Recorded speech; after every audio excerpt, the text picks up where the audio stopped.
is in the house, and it's been, it's been a very, in Lagos here, it's been a very steamy, searing hot afternoon.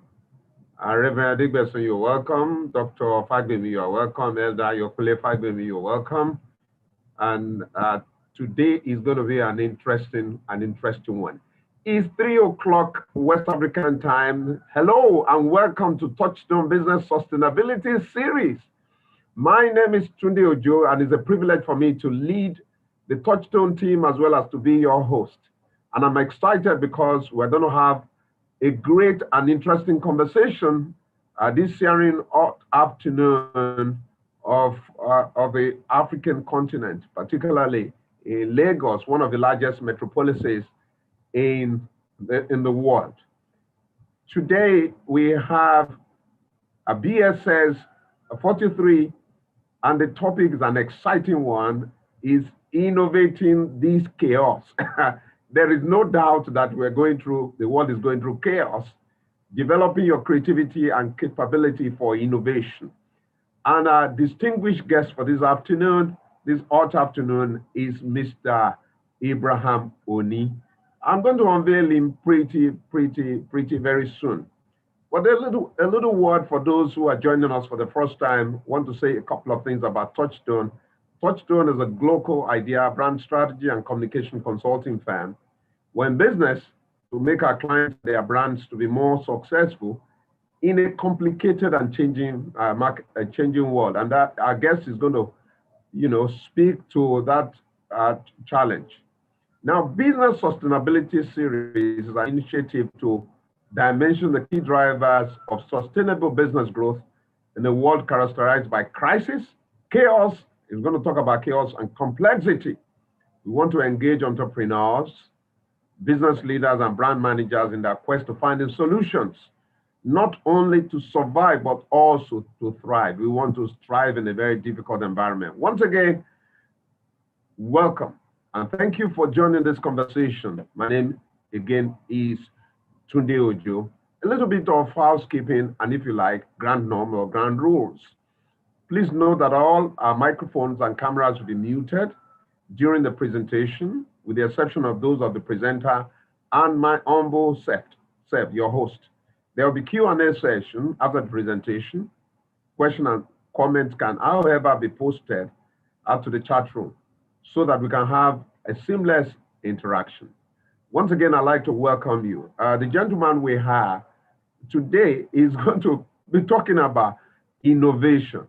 And people who ask, is there a difference? I work in the creative industry. Our business is in the creative industry. Is there a difference between innovation, creativity, and innovation? What's the difference? And how will you move from one to another? I'm sure our guest of today, how can organizations find opportunities for the companies, the organizations that are making tremendous progress in our world today, in spite of the pandemic, are the ones that are not just creative, but also they are very innovative. So we have a gentleman, a distinguished guest, who will be delving into this subject. Let me unveil a very brief introduction of him, because he's loaded and he has quite a great deal of depth. He's not just, and that's putting it mildly. Mr. Ayoni is a distinguished guest, a guest for this afternoon. He's the principal consultant at Ibros IT and Management Consulting. He has over 20 years experience across multiple domains. He's a strategist, he's a digital... So, Mr. Jim, can I hear your voice? We can't hear you.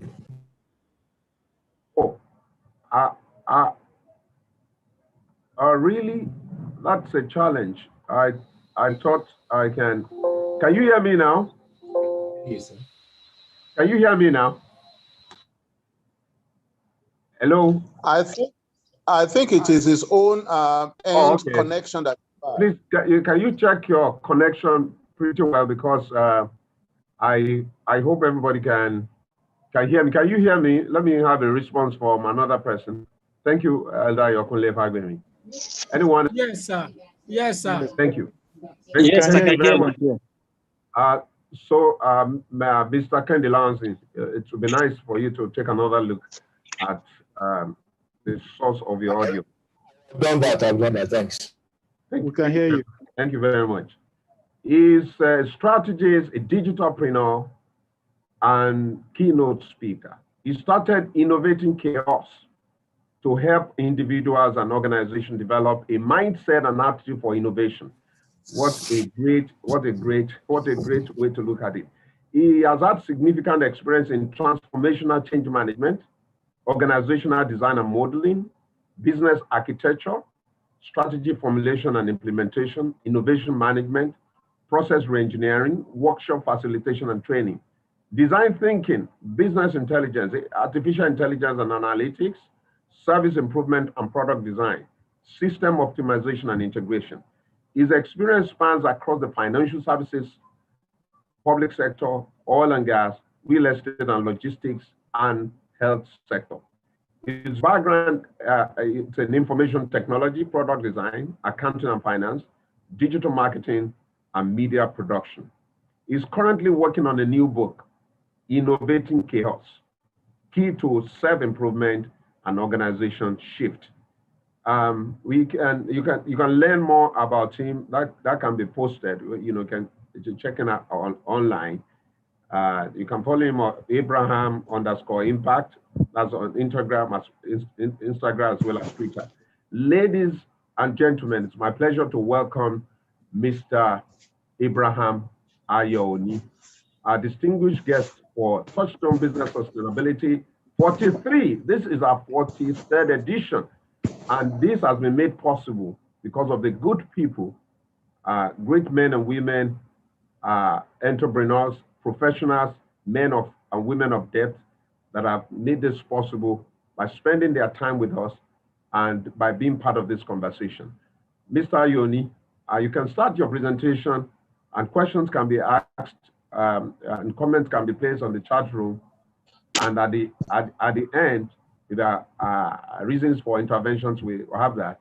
And then please don't forget, we have 5 minutes after party in quotes, if you like, so that we can interact.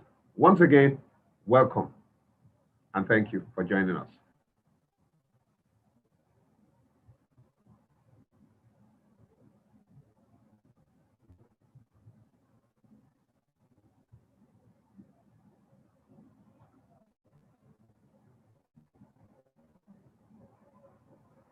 He's muted. We can't hear him.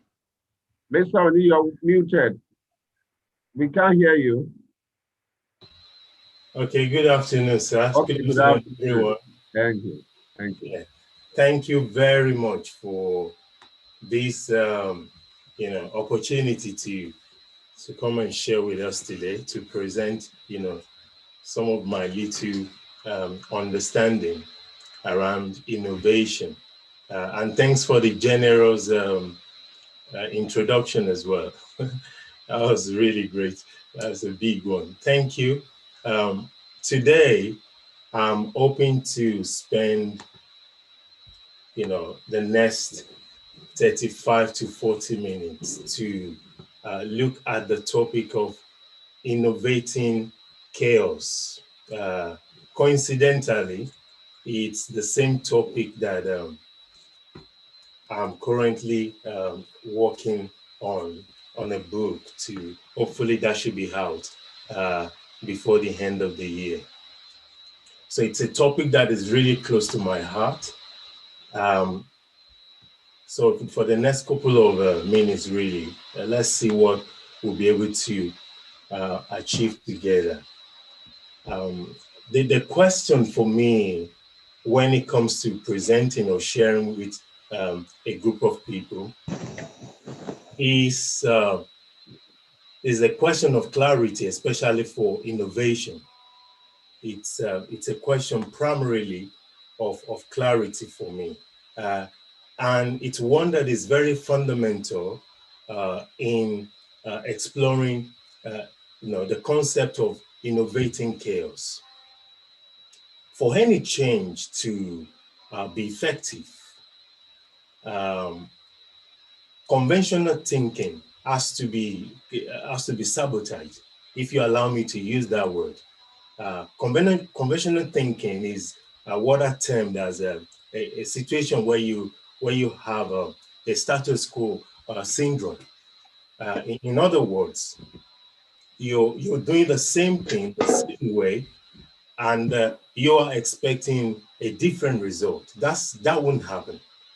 So in order to bring clarity to any form of chaos, then we need to adopt an unconventional, method of thinking or engaging. Scholars says that status quo bias itself, it refers to a phenomenon where you prefer your current environment and the situation and the circumstances around it that already exist in preference to something else, that you could achieve. So as we explore this topic of innovating chaos, I want to kind of ask us to kind of open our mind and just reason along. Feel free to ask questions. If industries or organizations does not change their approach and the way they work today, then in the next few years, they will be obsolete. So that's something that we all have to bear in mind when it comes to innovating chaos. That we should develop a new mindset and a new approach to engage everyday work, everyday life. And I will speak on two levels. I will speak to organizations, and I will also speak to individuals, so that we can apply this concept to both ourselves and also the organizations that we manage as a people. My focus will be across these three core areas. The concept of innovation itself, I will look at that. I will look at the concept of chaos, and I will also look at ways that we can develop creativity and our capability for innovative thinking. That's what I will be focusing on primarily today. And this will apply to, like I said, different areas of life: family, relationships, business, education for those who are in the educational sector, career professionals, and most importantly, the audience we're speaking to today, business. So those are the levels in which I will touch this. Innovating your chaos, we address all of this, but one thing, like I said, that we have to bear in mind is that we must be prepared to have an out-of-the-box thinking, challenge status quo. We must be willing to identify new opportunities that will challenge conventional thinking. That's how we can be creative and develop our capacity. And those are some of the things, like I said, that we'll be looking at. Let's take a definition just for the purpose of everybody on it. What's innovation? What's innovation itself? Innovation, in its modern sense, refers to new idea, creative thoughts, new imaginations in form of a device or approach, a process, or a method. That's what innovation speaks to. Innovation is also viewed as the application of a better strategy or solution that meets new requirements.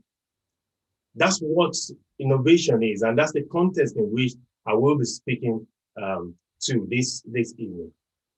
Innovation must implement existing ideas in new ways.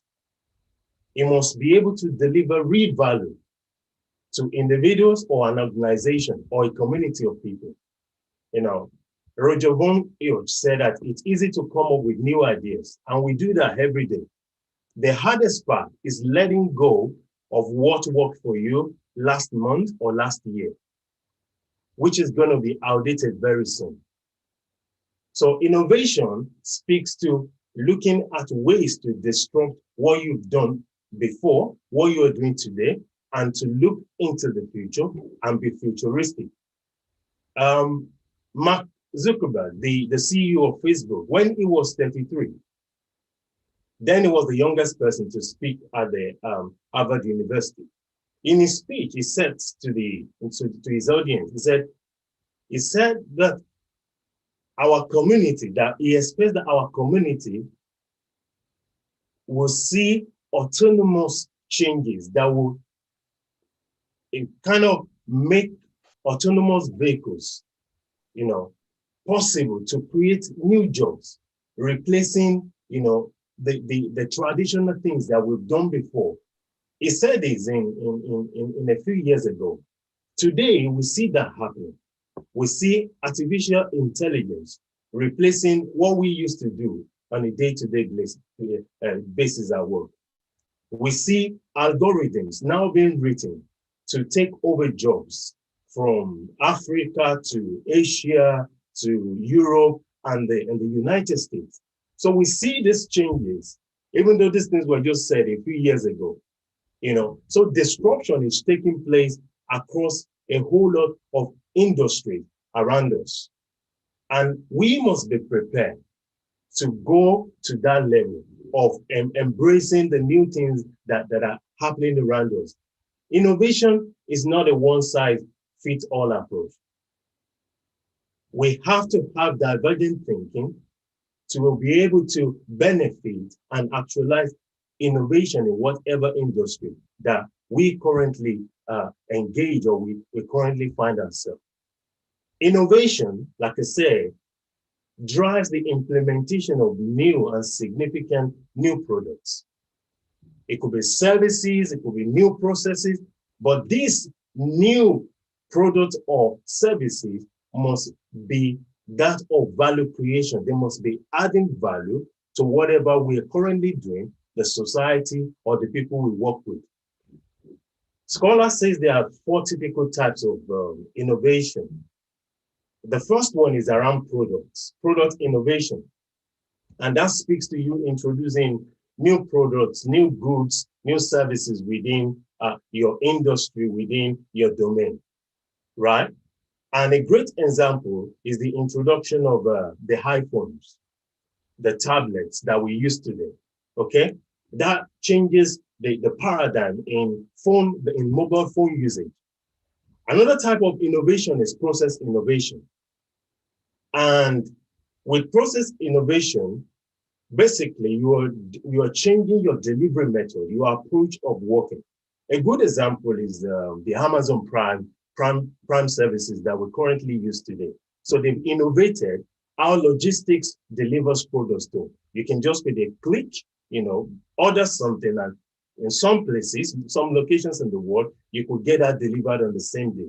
So that's process innovation. Another type of innovation is what is called the organization innovation. Organization innovation is when organization imbibes new methodology, new approaches, that impact on the culture of work.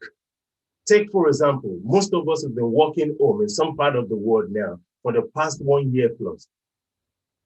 If it's not because of the pandemic and an organization has come up with that strategy, that will be innovation for them, okay?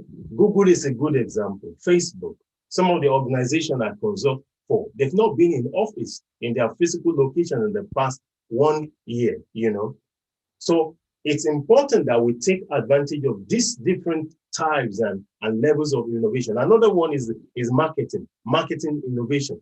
It entails the implementation of new marketing strategies. And that will significantly change the product design approach, how we package, how we label, how we go to the market. A few years back, I remember that Coca-Cola will put people's name on the bottle or the cup. And people felt a connection with that because they could buy a bottle of Coke that says Tunde. So they had a connection, but it was a marketing strategy to take more money out of people, because you had a sense of belonging. Oh, Coke is associating with me. And that's innovation, okay? So we see that for businesses to innovate, They must be ready for divergent thinking. A kind of a shift in the way we currently do things today so that we can embrace something that is, futuristic, something that is, more value driven, and something that is more beneficial in the future. Let's move on from here. Innovation is an action word, and that's key. Is a process, is an action of doing something. So you can't be complacent with innovation. It's a re-engineering. It's continuous. It's action, And the only antidotes, maybe the main antidotes to a life that is boring and stagnant is innovation. And that speaks to transformational self-development and leadership in organization. If you want your organization to scale, to go to the next level, you have to embrace innovation, okay? There are, in the innovative world, there are certain parameters, or let me call them the utility test for innovation, for you to actually know that your organization is actually engaging with innovation. There are some utility tests that has to be in place. One of them is that for anything to be called innovation, it has to be unconventional. It has to be a novel idea. If it's not new, it is likely to be an improvement rather than innovation. That's the standard. Innovation must also solve a meaningful problem. It must be solving a problem. If you said you have an innovative idea or product and it's not actually solving a problem, it is rather not an innovation. It could be called another strategy, but not innovation. So innovation must solve a problem. It could be in your church. It could be in your family. The way you communicate with teenagers today has to be different from the way I was brought up a couple of years back. We need to embrace change to be able to engage and deliver value. Another utility test for innovation is value creativity. There must be value creation and value addition with innovation. If not, it may just be a good inventive idea, but not innovation. So we have to bear all of this in mind as we explore this topic together. Talking about value creation. How do we create value? Okay, it's simple. When the price you offer is greater than the cost of production, that's value addition. So for innovation to actually happen, the price or the benefit or the perceived value of what you are creating must be greater and better than the cost or whatever it takes for you to produce that new product or new process or new way of doing things. That's when value is added, okay? And I want to challenge us. Do you possess something that stands you out or sets you out in your organization or in your family life? That's important. And we must continually develop ourselves to add value first to ourselves, because if you don't have value as an individual, you can't have value to your organization. Okay? If you are trying to get a reward for something that you didn't create value for, society call that a cheat or a fraud. That you are trying to get a reward for value you've not created or had it. That's what fraud is all about. So we must, as individual or organization, look for a way to create value or add value to whatever we are currently doing. And that's where money comes in. That's where profit comes in. That's where we scale. Okay? So how do I know that I'm a person of value? Okay? You've got to aspire to become an expert in your field. And thankfully we have, doctors, we have great scholars, great, people of industry on the call today. That's what we must aspire to. We must build a generation that aspires for expertise in whatever we do, possess qualities and talents and abilities and capabilities that stand, on any stage in the world. So an important content of value creation also is branding, and I'll speak to that later. if we are to be able to manage chaos and benefit from chaos, we should brand ourselves. That's one of the bane of the African society. We produce gold, we have cocoa as raw material, everything is shipped to the West, and then we get peanuts. But if we learn to add a bit of value to it and we brand it, we could virtually sell it for the same amount that is being sold over here. We tap our crude oil and then we sell it off and then we buy back the final product. That's no value addition. That's not creativity. There's no innovation to that. A few years back, I was in Malaysia to look at, a few products, and I traveled tons, miles of road, and I just saw palm trees. And my understanding is that these were taken from Nigeria in the early 60s or 70s. But they have more than 40 products today in Malaysia that they use, palm oil of the palm kernel for. But we are almost stuck on just eating, that's the crude level. There's no innovation or value addition to that. John F. Kennedy said something. He said, change is the law of life. And those who look only to the past or the present, they are certain to miss the future.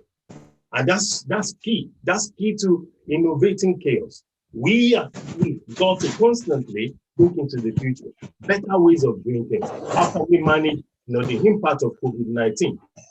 How can we make sure that the organizations we lead today does not go into it does not die or fizzle out in the next couple of years? Let's park innovation for now and speak to chaos. What's chaos?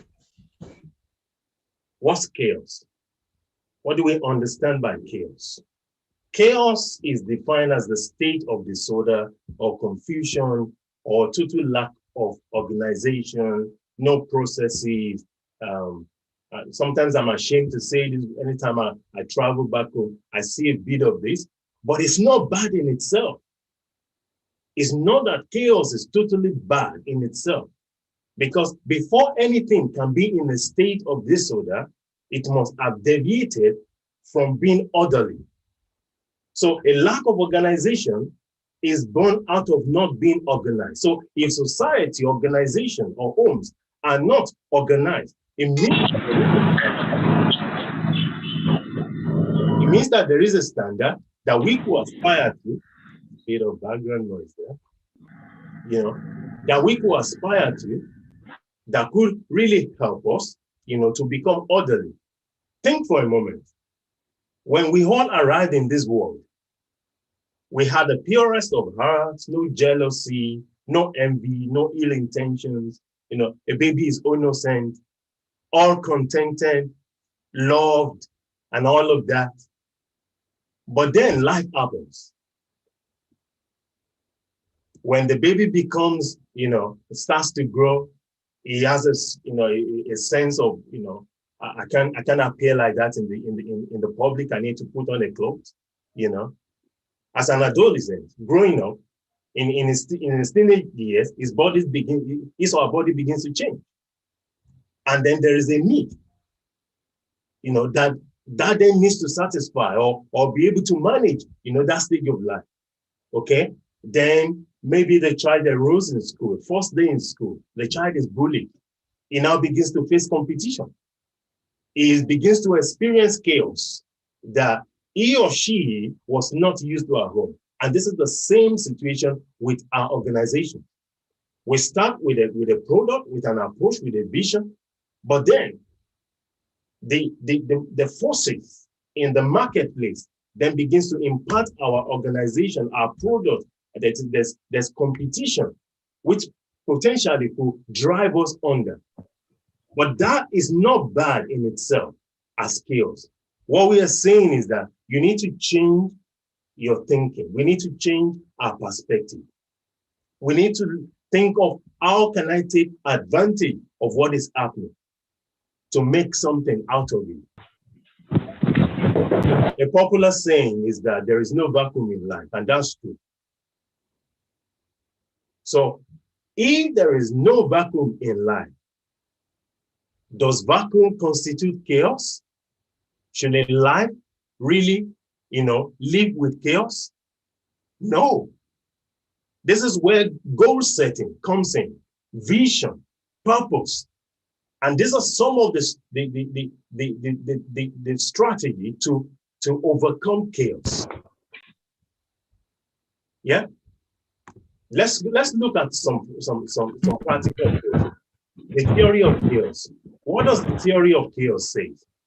The theory of chaos makes us to understand that within an apparent randomness of complex system, that there are underlying patterns.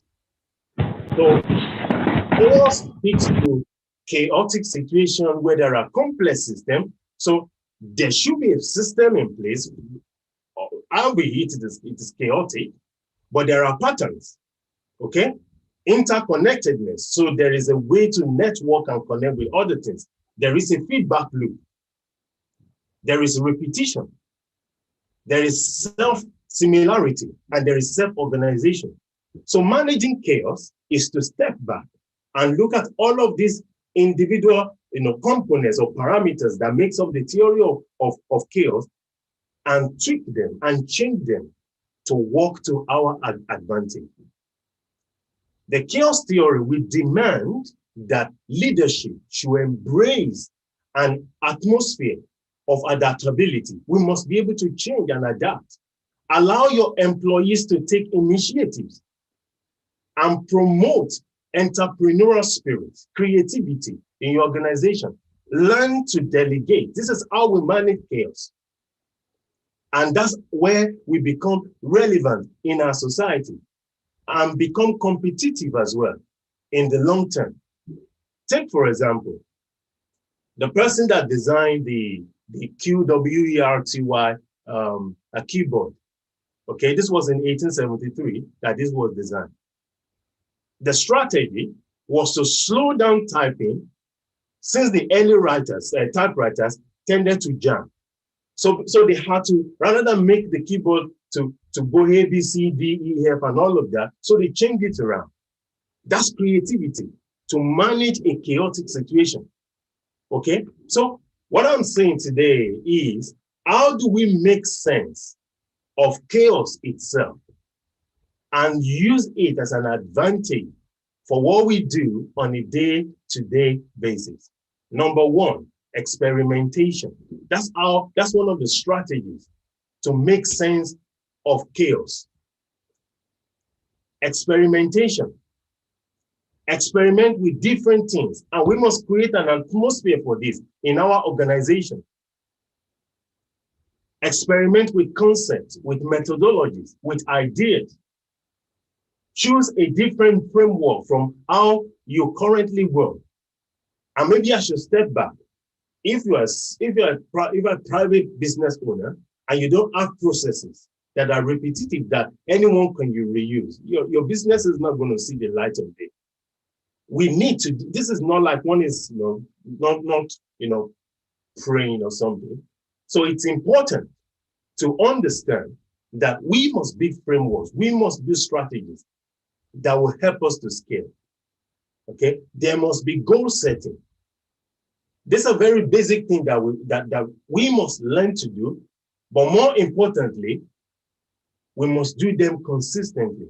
We must redefine our criteria for success, less materialistic and more futuristic, building capacity into the future of our organization so that the next generation can have something to embrace and continue with, building the right relationships that matter. I will speak to some of these things later on. Taking the lead of your leadership in your organization, that's important for us to be able to manage chaos. Okay, so these are some of the things that are important that we must do as an organization to be able to scale. Let me also speak to intelligent design.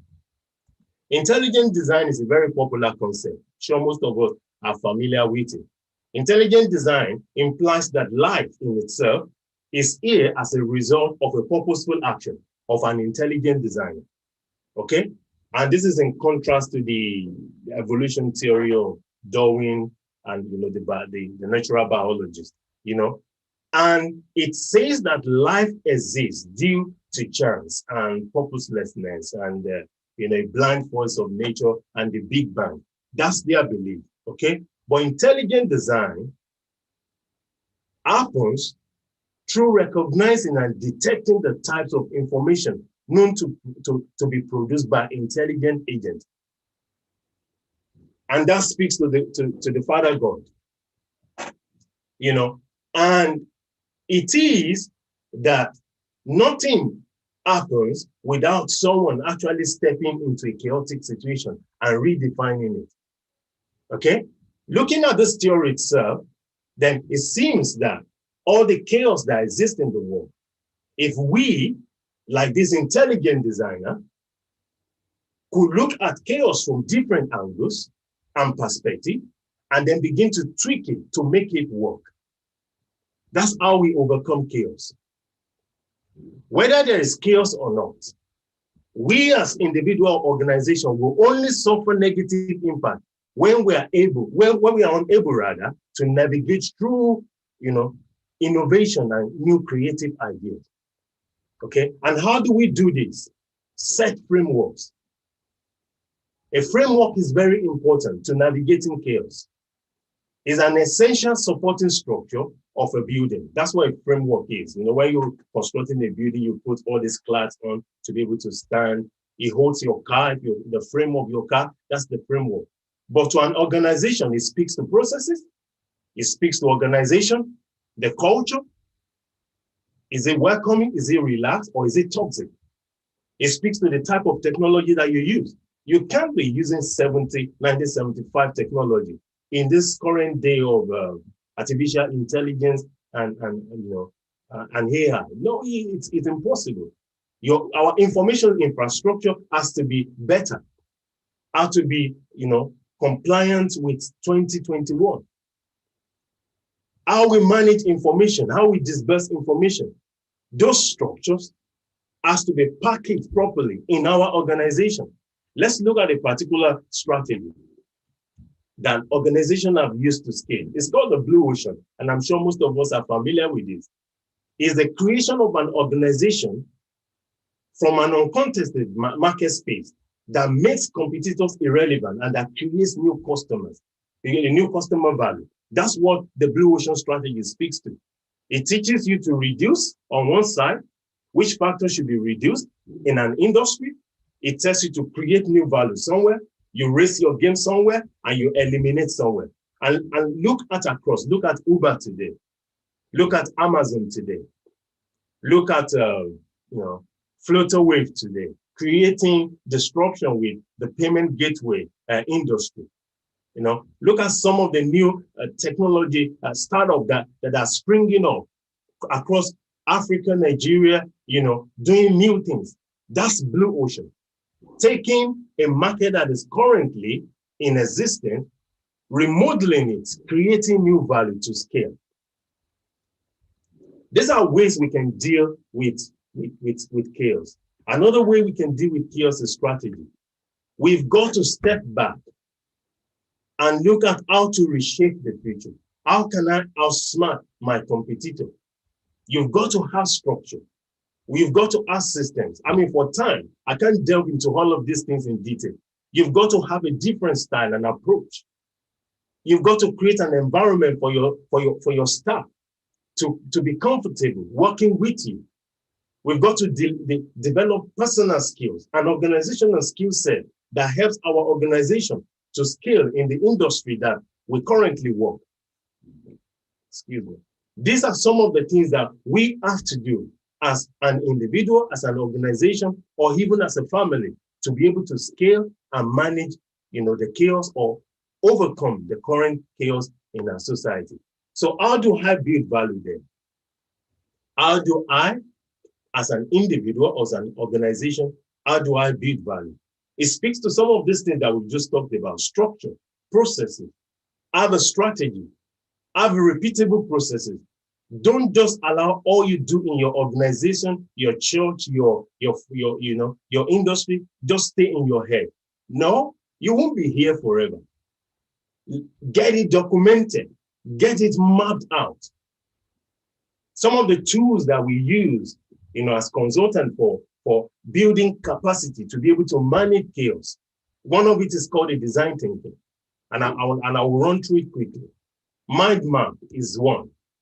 It helps you to quickly shape things, to see it on a broader scale, to look at causes and effects. There's the 6 thinking acts. You can use that, to create, strategy to be able to engage a particular market. Okay. But before I go into all of that, I want to speak to 7 spheres of influence that I believe that we as kingdom-focused people, if we can take one of each areas of influence, we can manage and overcome some of the chaos that are currently happening in our world. Family, religion, politics and government. A lot of good people shy away from politics, and that's why we have very many bad people in public offices and doing whatever they like. Okay, we've got to position and raise and build men into this arena so that we can manage the chaos in our society. If there's going to be a vote in the House of Parliament here, it's going to be the politicians that will eventually see that through. If we don't have representatives who are kingdom-minded to be able to influence policies and decisions that are made there, then we can pray forever and nothing is really going to change. It's the same thing in the marketplace, economy and business. We've got to position, raise men in our areas, domain spheres of influence, to position people to be able to engage here. You look across the financial industry, telecoms, look at the decision makers, the C-suite executives. How many of them are kingdom-minded? How many of them have the same value and see things from the same perspective that you currently see? And that's chaos. And to be able to manage all this, we have to position men, women, the next generation, our children, as we pray over them, as we engage them, as we speak to them, to position them in these areas of influence. Organizations has to include, as part of their CSR, to fund some of these organizations from a kingdom mindset and perspective. And this is how we scale. This is how we manage chaos. So how do I invest in myself to make sure that I, as an individual, can manage chaos? Intellectual capacity, that's the first one. The effort you put into consistently investing in yourself, it plays a large role in determining the quality of your life, either now or in the future. So if you're going to scale chaos of poverty, chaos of, no lights today, lights tomorrow, bad road, bad governance, let's start investing in ourselves. In those 7 areas that I just showed us, read anything, read something, invest in yourself, have a culture that explores, keep your mind active. Age is not a barrier to studying. No, there are professors all over the world in their 70s and 80s, and they are scaling new things. Become a reader. No organization or leader will grow beyond the capacity of that leader or his knowledge. So a creative person will do these things and more. Let's look at innovation and creative thinking. These are strategies to be able to manage chaos, to invent, to scale, to become better. Like I said, without an innovative strategy, an organization will soon become extinct. We talked about the dinosaur syndrome. I'll come to that soon. So you need a strategy that knocks out your culture so that you can create a source of urgency around you. As it is now, so shall it be now and forevermore. That shouldn't be our case with innovation. Culture is important. And it will eat up your strategy. You say, this is how we do it here. No, put on a creative thinking hat. Time management. They said Africans are not good with time. Let's change it. That's creativity. Honor your word. Be a man of your word. Integrity is king in the business world. Let your life reflect your word. This is not just a church thing. It's a business thing as well. Okay? Creativity is finding ways to solve new problems or a more efficient way to solve the old problems. That's innovation. That's creativity. But these are the key things that will sustain that. Create a sense of urgency for yourself. Embrace new. Embrace creativity. If you have an idea today, but you don't act on them, you are imaginative, and that's good, but you're not creative. Creativity will turn new and imaginative ideas into reality and is characterized by the ability to perceive your world in a new way, new vision, new dimension. Find hidden patterns, like we mentioned before, from the theory of chaos. Hidden patterns. Let's brainstorm. Let's create an open culture in our organization. Creativity is the process of bringing something new into being. It requires passion. That's why I'm saying create urgency for it. And commitment is not something oftentimes that yields results in a year or two. You've got to be dogged and rugged and stay with it. You've got to create that awareness. Okay, so this is important. What's creative thinking? There are three key approaches to be able to, get ourselves busy with creativity. One, you've got to break the old thinking pattern. How you think today, you've got to open up. You've got to make new connections, reach out. Online, in your street, some people live on the same street, they've never said hello to themselves. Get fresh perspective through books, through journals, read. That's how we scale for creativity. Let's embrace creativity. Like I said, one of the tools that drives creativity is design thinking. And what does design thinking say? It's just stages of you being able to take a product from ideation or the concept into the full stage, into the final product. But it's iterative, it's continuous. You have an idea.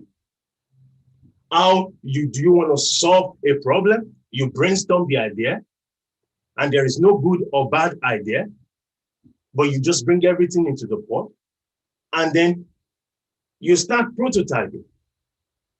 So for example, I'm working on a product, and I can honestly show us some of these products, if we have time. You're working on a product, and you quickly prototype it. You start creating it, experimenting with it. You test it quickly, release it to market. You test it, you look at how it works. Let me show us something quickly. I hope I'm allowed to show us this. 1 second, let me quickly send this. Please go ahead. I'll show us this quickly. I'm not sure that most of us are used to the idea of Isusu in Africa, the Ajo.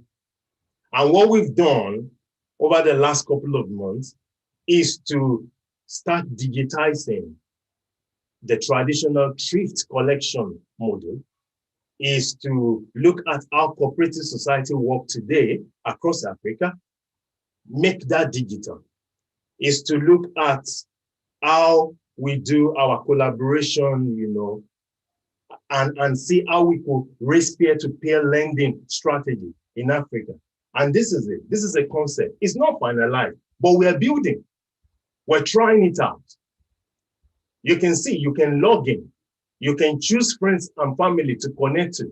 If you're a thrift collector, you can take this app basically in your hand. It will show you all the people you need to collect money from today. That's a list.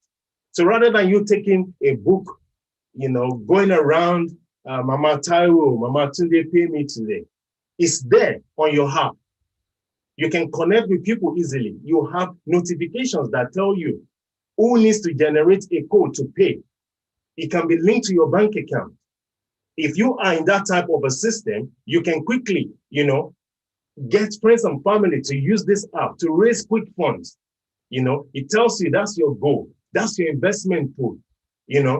This is what you need to collect today. You even have, linked to a map so that you can start collecting from whoever lives closest to you, rather than just going around in circle. This is creativity. This is how we scale. You've got to build it quickly, release it to the market. This is as a testing stage. Very soon, this is probably going to land in Nigeria very soon for people to use. But this is how we do innovation. And we use design thinking to bring up products like this. That's what we do.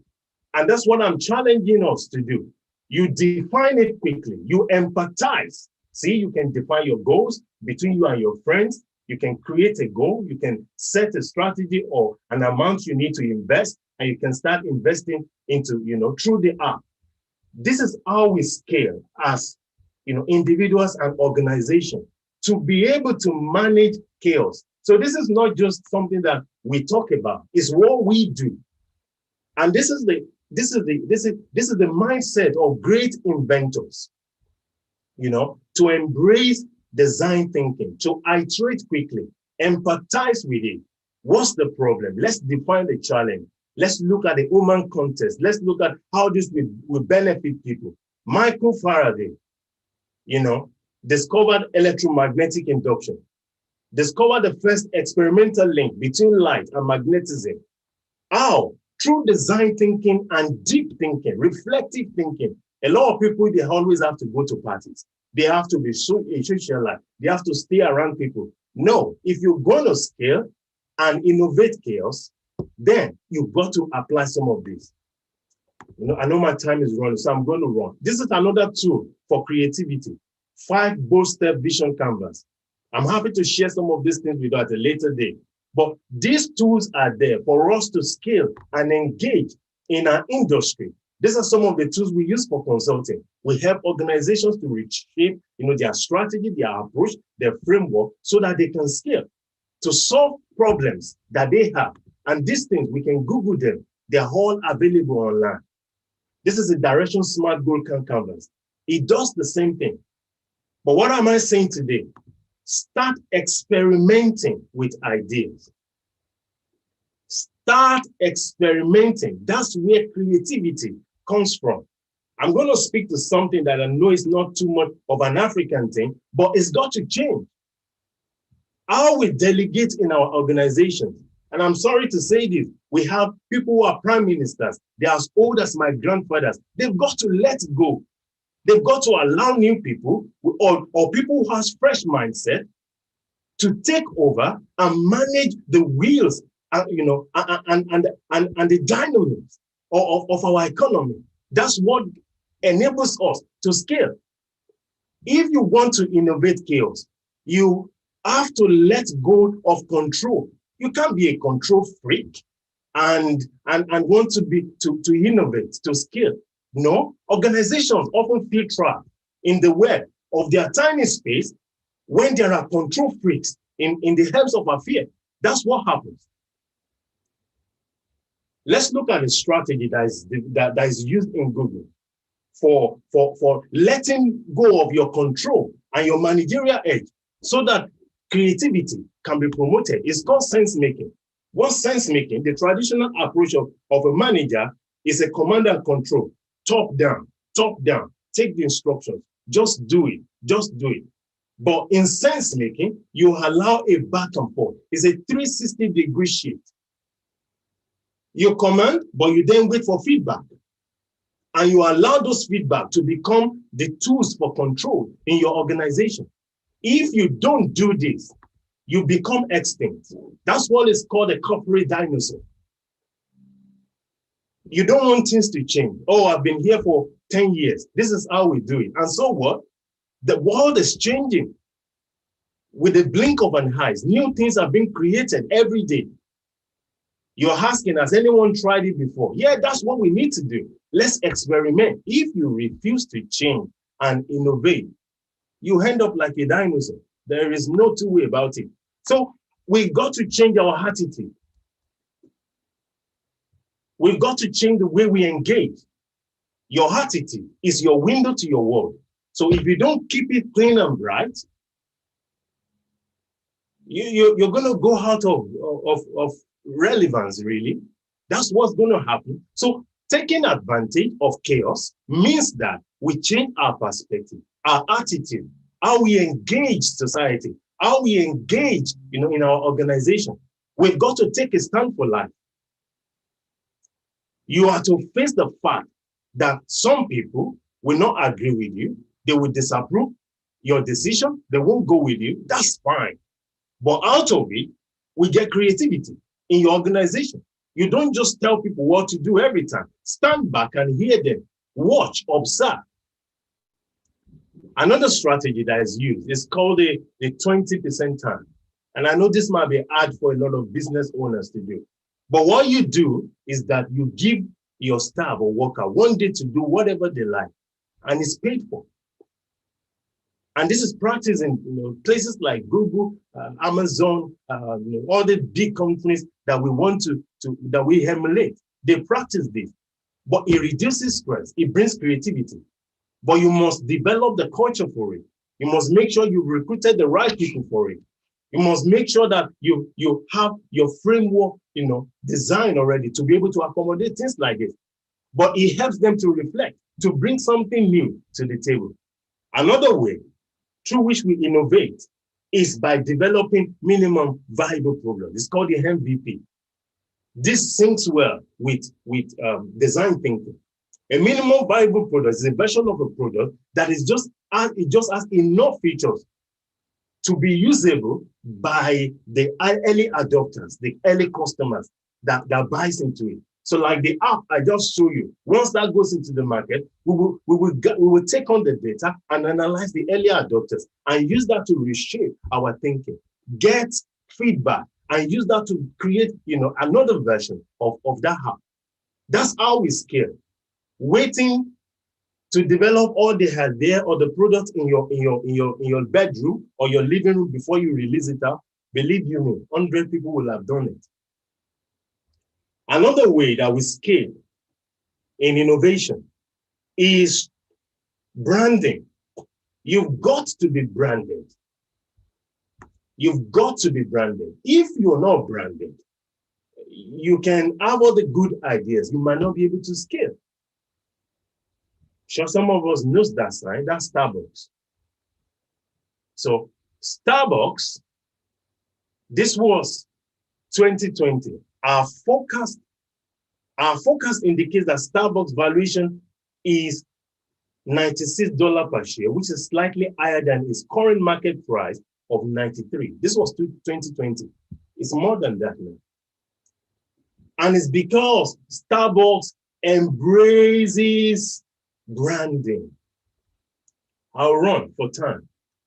You saw those, logos there. I'm sure you know it without me saying anything. That's Twitter, that's Instagram, that's Facebook, because they are branded. Are you known? You've got to eliminate, negative self-talk, negative self-image. Look at the value of this organization. What's that one? Olympics. Olympics is branded. So be branded. Stand out from the crowd. Oh, my office is just, we're just managing and doing something little in the corner. That's why you're not scaling. Brand yourself. Stand out. McDonald's or Mr. Biggs. Branded. Anywhere you see those signs, you just know that, that's who they are. Excuse me, please. So what am I saying in essence today, as I begin to round up, is that we've got to let go of some of the ways we've done things up until now. I was speaking to a group of young people a while ago, and these are some of the things I drilled into. complacency, a feeling of quiet pleasure or security, often while unaware of some potential danger, defect, or the like, is self-satisfaction or smoke. That's complacency. And that's where most people are today. They're just complacent with their current state, not making changes. John Maxwell said this: of all the things a leader should fear, complacency adds the top of that list. If you're complacent, you're not going to be able to innovate or manage chaos. Another one, comfort zone. We've got to step out of our comfort zone. How you used to do things, you've got to let go of it. Status syndrome says that this is just how we've done things here. It's best if you don't rock my boat. Let's just keep managing, Let's just keep doing it. And that's why other countries are scaling. Other organizations are going to the next level. Another thing is procrastination. How often do you procrastinate? If you got to do something today, make sure you set goals and you keep to it. Be accountable to somebody. Abraham Lincoln said, you cannot escape the responsibility of tomorrow by evading it today. No, it will pile up for you to tomorrow. Only put off until tomorrow what you are willing to die having left undone. That Picasso that says that. So we've got to engage.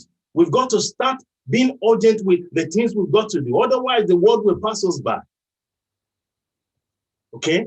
If you have goals and procrastination, you have nothing. Nothing. You can have all the goals in the world, all the bright ideas, and you do nothing about it.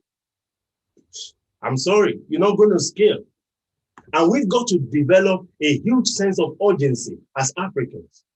Without a sense of urgency, desire loses its value. The good book, the Bible, it says something in one of the books in the Christian Bible, in the Proverbs. It said, even lazy people don't even cook the game they catch, but the diligent make use of everything they find. Is that bad, So we've got to develop a huge sense of urgency. Clearly define your vision and then articulate it so that you don't get frustrated. I'm going to rest my case here for time. So let's become the change agent that the society needs so that we can innovate, so that we can deal with chaos, so that we can build capacity for things, so that we can, make things better in our world. Thank you for this time and this opportunity. And I know there's a lot that packed into this session. I'm happy to engage on a one-on-one or send some of these things out so that people can take them further. And thank you very much, sir, Mr. Tunde Ojo, for this opportunity. Thank you, and God bless you. Really do, sir. Thank you very much. On behalf of all our participants, great men and women on this platform, I'd like to say a huge thank you and a huge applause for a great job. We've been listening to the principal consultant of Ebrox IT and Management Consulting, who has had over 20 years experience across multiple domains as a strategist, digitalpreneur, and keynote speaker, Mr. Abraham Ayoni. I want to say a huge thank you. I'm sure there are questions prying on our mind, that we can quickly set all of those in the chat room. People have been listening to you. I have a couple of questions, but I want to give opportunity, for people. For example, you were talking about a repeated pattern, you are talking about systems, and I want to find out, aren't these things supposed to be the enemy of innovation? Why can't we just have a free fall in which an organization is just, you come to work, you can't, some people will tell you that's how innovation will happen. You come to work, you don't know what's going to happen next, and then boom, things are happening. So I will be glad if you can clarify that. Another thing I'd like to ask before people, I'm sure there are questions in their mind, is what is called reverse innovation. I'll give you, there's a gentleman called BJ Daraja, an Indian, that said, how many open heart surgery, for example, operations, surgeries are taking place in the US? But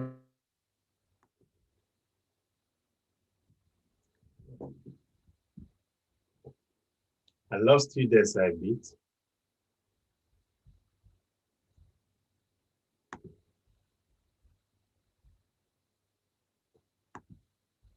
I lost you. I think I can't hear you, sir. I don't know if it's just me, sir.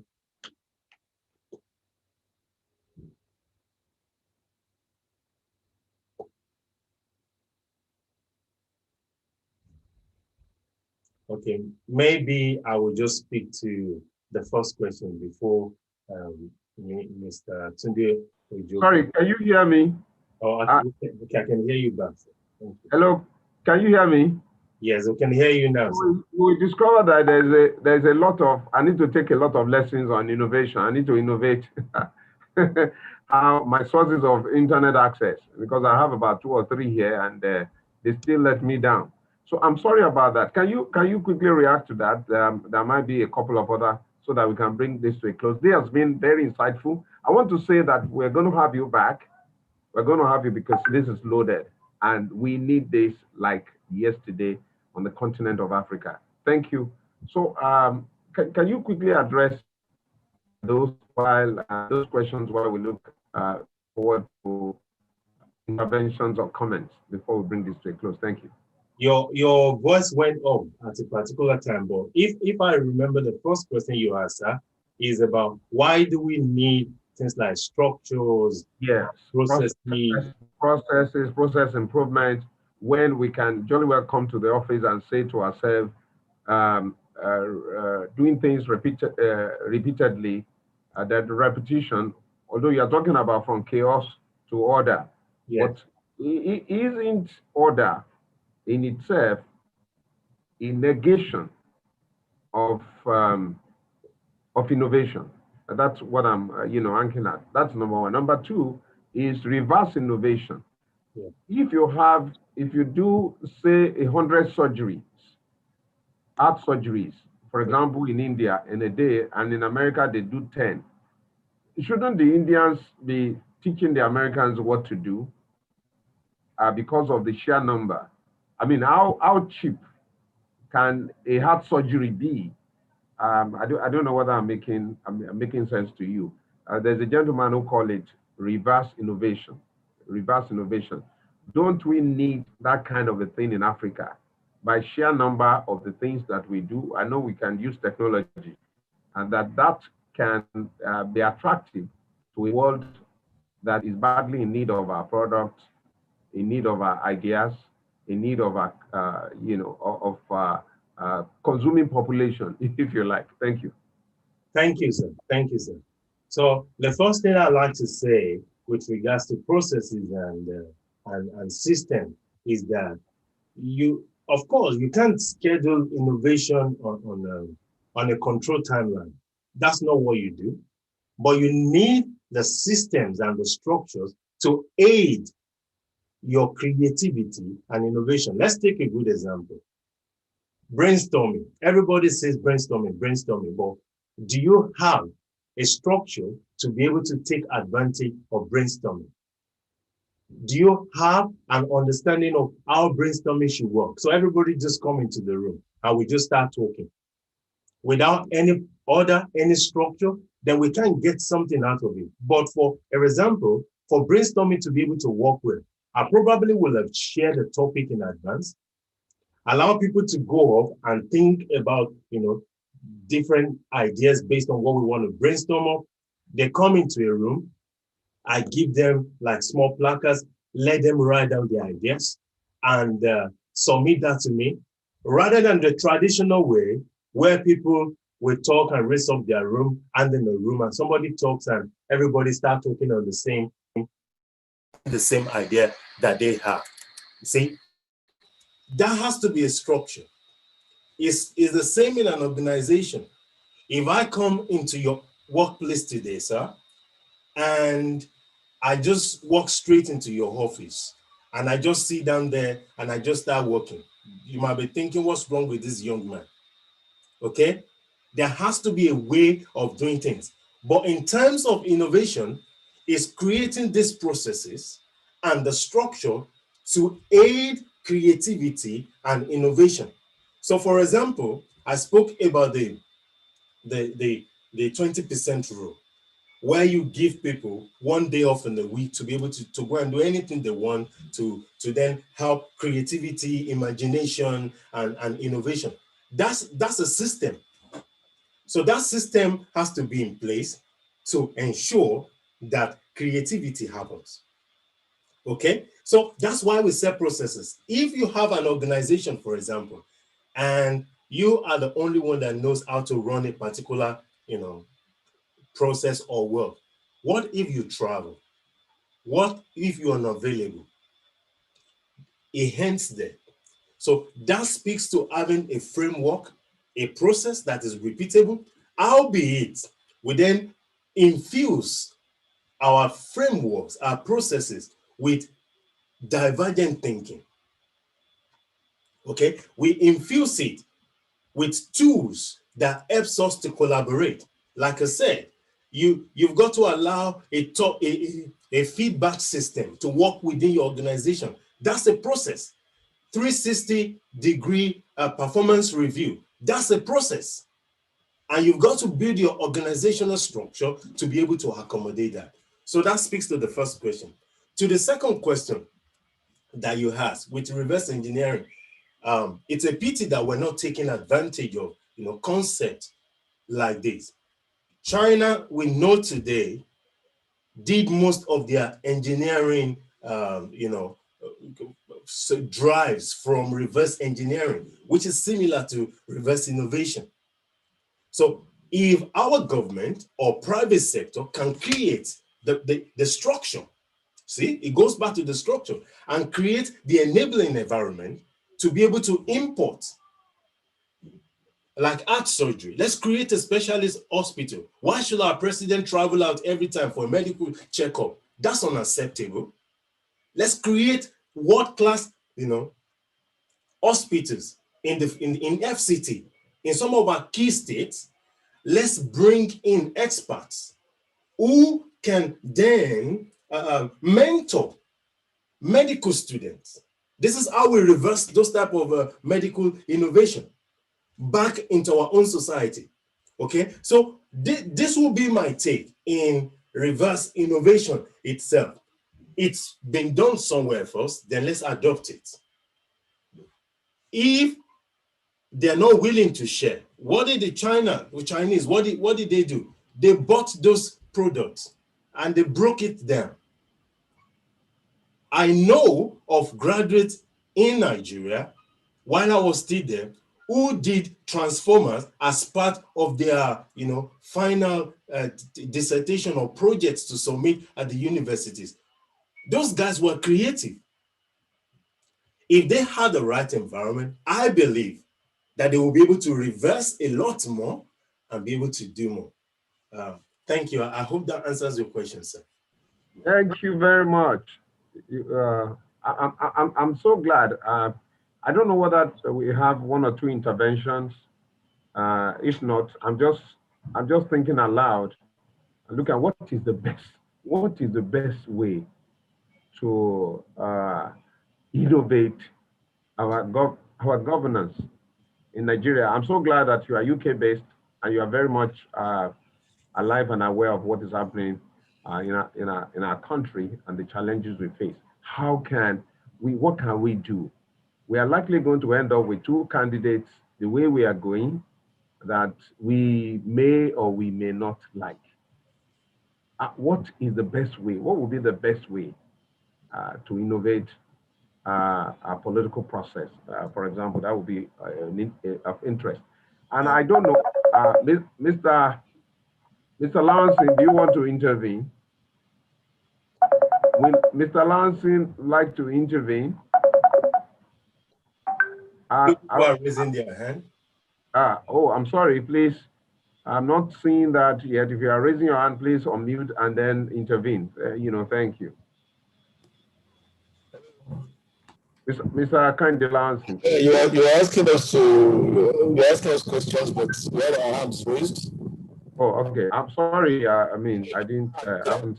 We cannot mute ourselves, regardless of how innovative we were. We couldn't unmute ourselves. Okay, I'm sorry about that. Please. And I'm going to take your intervention. I'm going to take Elder Yokule Fagbemi's intervention. And then maybe one or two. As well. Kule Shambara has been raising his hand just like I'm extremely sorry. I was off at a particular time. I think that was when all of those things took place. Okay, let's have you, sir. Thank you very much, Mr. Tudojo and Touchstone, for providing a platform at least for us to get educated or refreshed. This has been very, very useful. I mean, Mr. Abraham Oni's session has been a lot of enlightenment for me, particularly. And I have one or two questions for him. It's exciting that he's based in the UK, and he's somebody whose contact I would like to have after having this session. Now, the questions I have: one,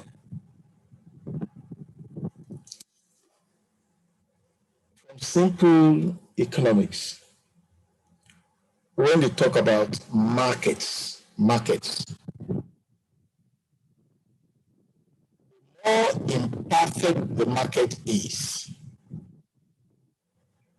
the greater the opportunity for rents, or what they call abnormal profit. So I then ask myself a question: what is the incentive to innovate if chaos provides opportunity for rent? I hope Mr. Abrahams is following me. This is interesting. If chaos, if you go into the principles, if people can benefit from chaos, yes. Why should there be innovation? Why should there be order? What's the incentive for order or innovation? Yeah. Except if your innovation is going to create some disruption for you to have some short-term advantage or benefit. So from the economic viewpoint, even though Nigerians may not be so informed, but they act to pattern, because economics is a behavioral science. In the market, in the study of markets, the more imperfect the market is, the greater the opportunity for rent, or what they call abnormal profit. So what's the incentive to innovate? That is one. The second comment or question I have is, if you profile our environment, markets where there is an encouragement or there is incentive to innovate, you will see connectivity, even through value chains, connectivity. Those who, Tesla who assembles driverless cars or automated drive cars, they have suppliers in artificial intelligence, they have people who build algorithms, they connect themselves and assemble all skills or all values together to provide the Tesla car. In our environment, the infrastructure for such connectivity does not exist. One of the key infrastructure is legal infrastructure. Legal infrastructure that, look, if I enter into a contract with this guy, everybody must conform to the terms of the contract. If one fails or it defaults on the contract, these are the sanctions that we have all agreed to, and those sanctions will be imposed. But in Nigeria, you can get away with it.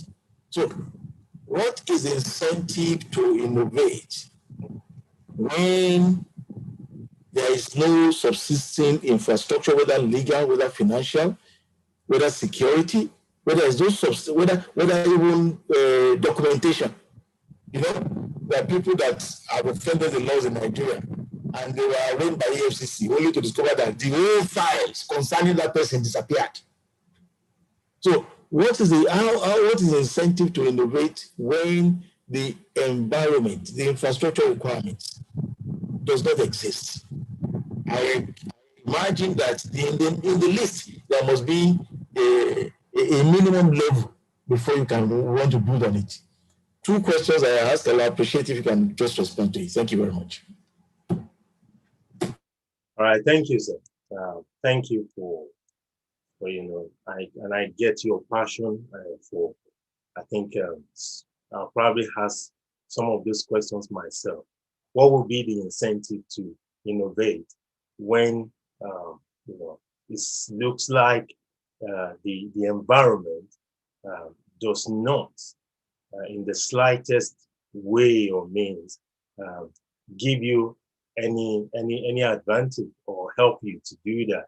But this is why I think I made up my mind to create awareness in this particular topic area that we're looking at innovation.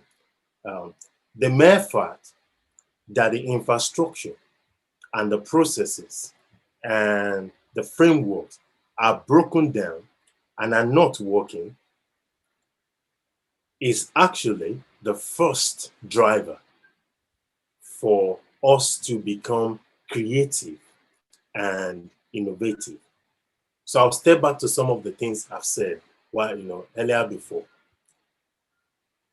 I spoke about the 7 spheres of influence in our society.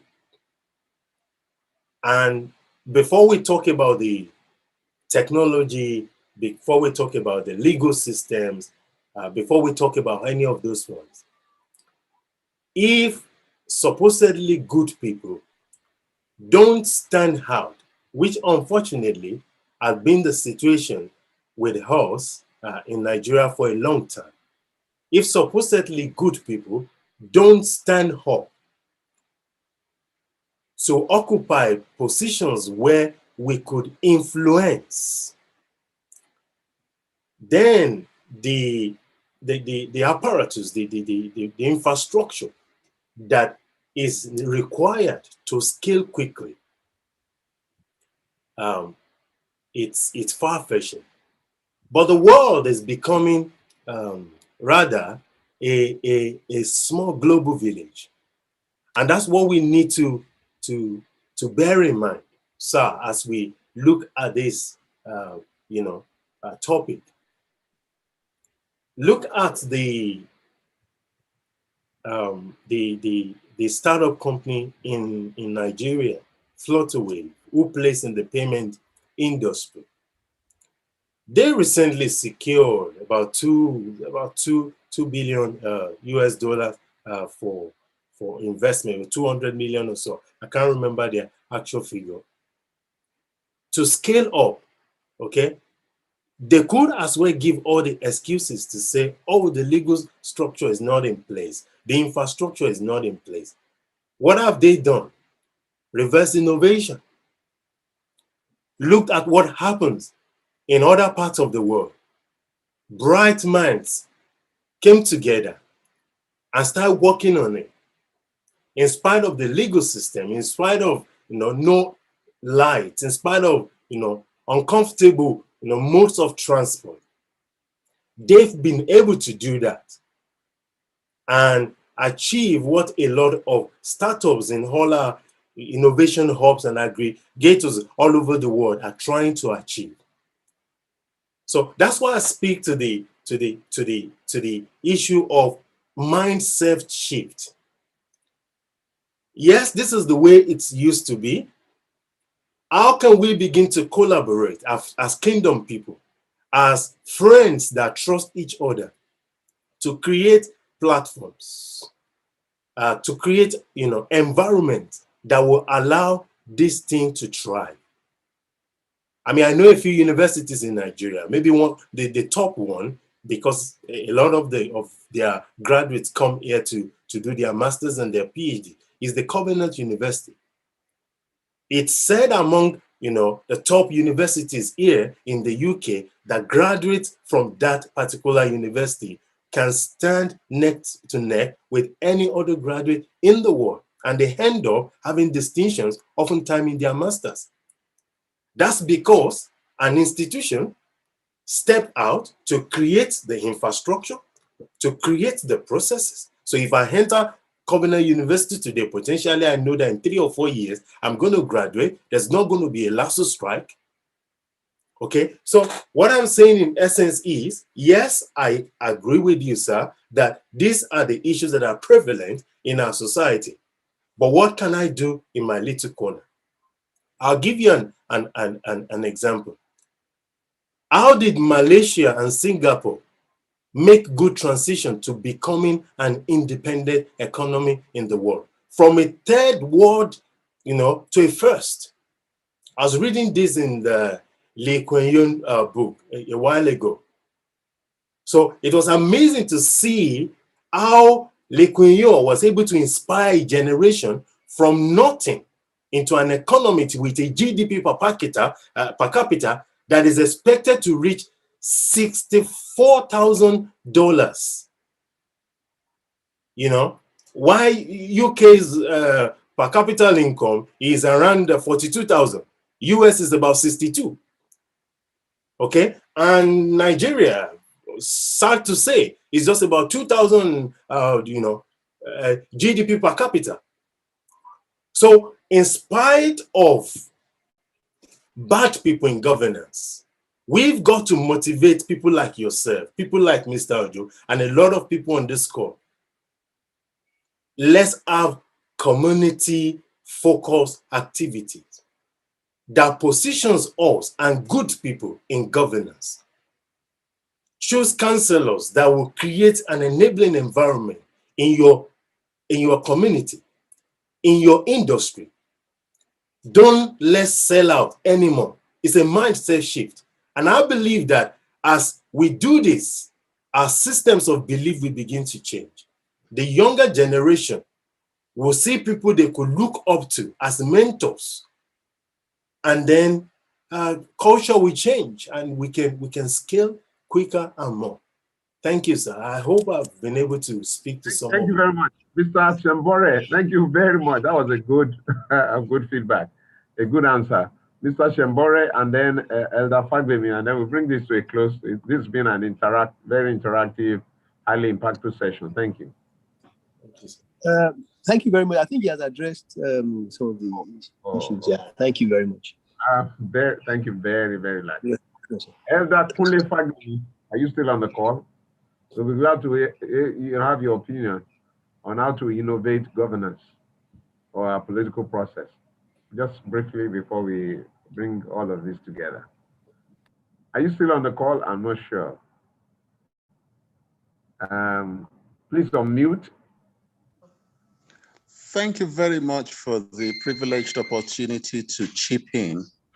I want to believe that the governance dimension has already been addressed by Chief Lawson's comments, in the sense that when you have a rentier economy, that's a new one. It's also, you have also rechristened him. Okay, Lawansin. So if you are operating a rentier economy, for example, if you are to use a live case of COVID-19 pandemic as a case study, you will discover that all of us became aware that it affects the chest, the pulmonary system. The ideal thing would have been that we should have done some innovation around the health caring for those who have challenges in that region. One of the key things that they said they needed is oxygen. You will recall that at a particular time, the shortage of oxygen in Nigeria only came to the fore simply because a friend of the government, Professor Dekunle, died because of lack of oxygen. And then you now had the Air Force shipping with the Charlie equipment all over the country, oxygen cylinders. For me, the most important thing is that chaos itself is instigated and manipulated and presented for people to be able to take advantage of the system and continue the sleaze. And if that be the case, you will discover that many of us will keep on having the challenge that innovation or innovating chaos or acting in an innovative manner during chaos is not productive. A classical example, you've mentioned one of the eyebrow private universities, which an attempt was made to replicate it in Kaduna State. Unfortunately, there is something going on in the Nigerian state, and that is an attempt to decolonize and disinhibit school enrollment and using of education as a way out. And that is why you are having all these so-called security breaches around schools and schooling facilities. Now they've killed 3 of those children. How many of us parents are willingly going to continue to support our children to get educated? How many of us are going to support us getting our children and our words, leave our immediate environment to say they are going to go to school? So in terms of governance, we must be careful to understand that when you're talking of innovating chaos, a lot is dependent on compliance with the basic rules, regulations, which are legal and policy frameworks when you're talking in terms of governance. But in the Nigerian state, there is a deliberate mechanism that has made it possible and imperative that what we call elections are actually state capture. It's not that you are using election for transitioning into another regime, but it is that you are using it as a facade for state capture. Nigerians are now preparing for another state capture ahead of 2023. That is all that we are interested in doing. Nobody is interested in listening to the complaints of all the integral parts.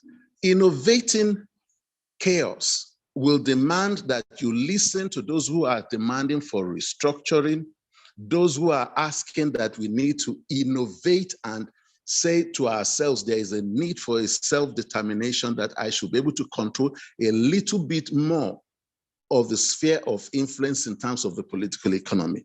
So I'm hoping that this conversation will continue, and I want to thank Abraham for doing a very good job. I can only hope that all of us will continue to have this kind of open-mindedness, unlike the closed, restrictive, myopic orientation of people like Garba Shehu, who are saying the kind of things that they are saying about those who are demanding for innovative ideas and innovating the chaos of our governance system. I thank you very much. Thank you very much, Elder Ayokule Fagbemi. Once again, ladies and gentlemen, this has been a fantastic interaction, and on your behalf, I want to say a huge thank you to Mr. Abraham Oni. We're going to bring you back. There is no doubt about that. We're going to bring you back at an appropriate time based on your schedule. But you've given us a whole lot of food for thought, and I want to thank all of you that have passed comment on the chat room. Mr. Wande Amadedo Kodum is a great impartation. God bless you.